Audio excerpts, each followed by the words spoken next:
اس کے بعد کہا گیا اہدنا الصراط المستقیم. ہدایت کی 4 قسمیں ہیں.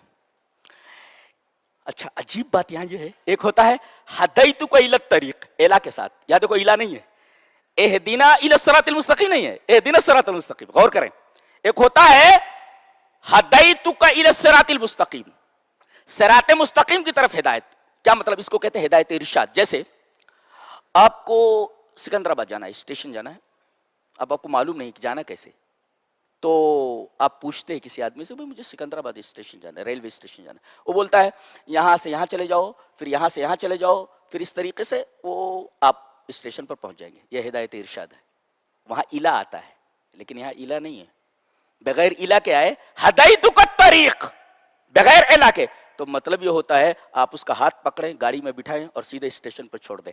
تو آپ جب دعا کرتے ہیں اہدنا الصراط المستقیم، میرے رب مجھے صرف راستہ مت دکھا، میں بھٹک سکتا ہوں، میرے رب میرا ہاتھ پکڑ لے اور منزل تک پہنچا دے. اللہ، یہ دعا مانگتے ہیں آپ، اہدنا الصراط المستقیم، میرے رب صرف راستہ مت بتا، میں بھٹک سکتا ہوں، شیطان اس راستے پر کھڑا ہوا ہے، مجھے بھٹکا سکتا ہے. تو میرے رب میں 17 بار تجھ سے دعا کرتا ہوں. اور یہ پوری شریعت میں جتنی دعائیں ہیں ساری دعائیں مسنون ہیں، یہ دعا مفروض ہے، فرض ہے یہ دعا. جی، اس لیے بغیر سورہ فاتحہ کی نماز نہیں ہوتی، اس لیے کہ یہ دعا چھوٹ جاتی ہے. جی، یہ دعائیں مفروض ہے، فرض دعا ہے، یہ کرنا ہی ہے آپ کو. جی، کرنا ہی ہے، یہ دعا فرض ہے.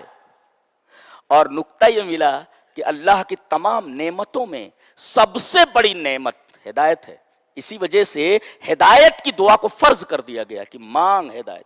اور یہ مانگ کیا ہے اللہ میرا ہاتھ پکڑ کر منزل تک پہنچا دے. ہدایتوں کا الی الصراط، اہدنا الی الصراط المستقیم نہیں ہے. جی، تو ہدایت ارشاد یہ راستہ بتا دینا، اور ہدایت بمانا ایصال المطلوب، ہاتھ پکڑ کر کے منزل تک پہنچا دینا، وہی دعا یہاں کی جاتی ہے. جی، اور تیسرے ہوتی ہے ہدایت توفیق. یہ بہت ضروری ہے، ہدایت توفیق. ہدایت توفیق کا مطلب ہوتا ہے آپ کو توفیق دے دی جائے کسی چیز کی. جی، جیسے نبی کریم صلی اللہ علیہ وسلم اپنے چچا ابو طالب کے سرہانے آ کر بیٹھ گئے، ان کے موت کا وقت تھا، وہ فی الموت. کہا کہ میرے کان میں آپ کہہ دیجئے لا الہ الا اللہ، تو میں اللہ تبارک و تعالی سے اس کلمے کے کہنے کی وجہ سے میں اللہ سے درخواست کروں گا آپ کی بخشش کی. انہوں نے کہا کہ میرے بچے، مجھے آر پسند نہیں ہے، نار پسند ہے، آر پسند نہیں، کہ میرے مرنے کے بعد کہیں موت کے ڈر سے ایمان لے آیا تھا. میرے بچے، مجھے نار پسند ہے، آر پسند نہیں. اور وہ اپنے باپ دادا کے دین پر مر گئے. نبی کریم صلی اللہ علیہ وسلم کو بہت دکھ ہوا، اس لیے کہ آپ چچا سے بڑی محبت کرتے تھے، اور چچا بھی آپ سے بڑی محبت کرتے تھے، ابو طالب. بہت دلگیر ہوئے. آپ آیت اتری، انک لا تہدی من احببت، اے ہمارے حبیب، آپ جس سے محبت کریں اسے ہدایت نہیں دے سکتے. آپ گویا ہدایت یہ میرا کام ہے، آپ کا نہیں، آپ کا کام نہیں ہے.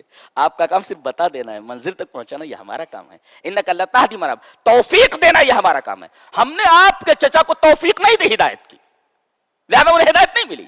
یہ ہدایت توفیق ہے. اور ایک ہے ہدایت تثبیت.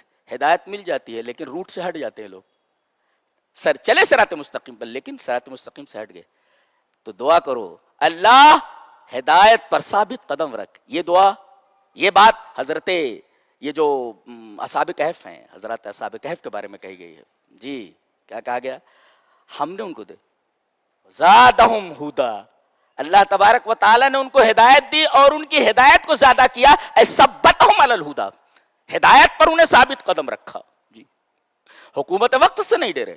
جی، اللہ نے ان کو ہدایت پر ثابت قدم رکھا. تو ہدایت کی 4 قسمیں، ہدایت ہے ارشاد، ہدایت ہے ایصال الی المطلوب، منزل تک پہنچا دینا، اور ہدایت ہے توفیق، اور ایک ہے ہدایت تثبیت. یہ 4 ہدایتیں. سیدھا راستہ جو ہوتا ہے نا، صراط کے ساتھ مستقیم لائے گئے، سیدھا راستہ جو ہوتا ہے نا سب سے شارٹ ہوتا ہے. جی دیکھو، نقطہ اے سے نقطہ بی تک، یہ نقطہ اے ہے، یہ نقطہ بی ہے. آپ جتنی لائنیں کھینچیں گے، جو سب سے سیدھی لائن ہوگی، جو سب سے چھوٹی ہوگی وہی سیدھی ہوگی، جو سیدھی ہوگی ایک دم وہی بالکل شارٹ ہوگی.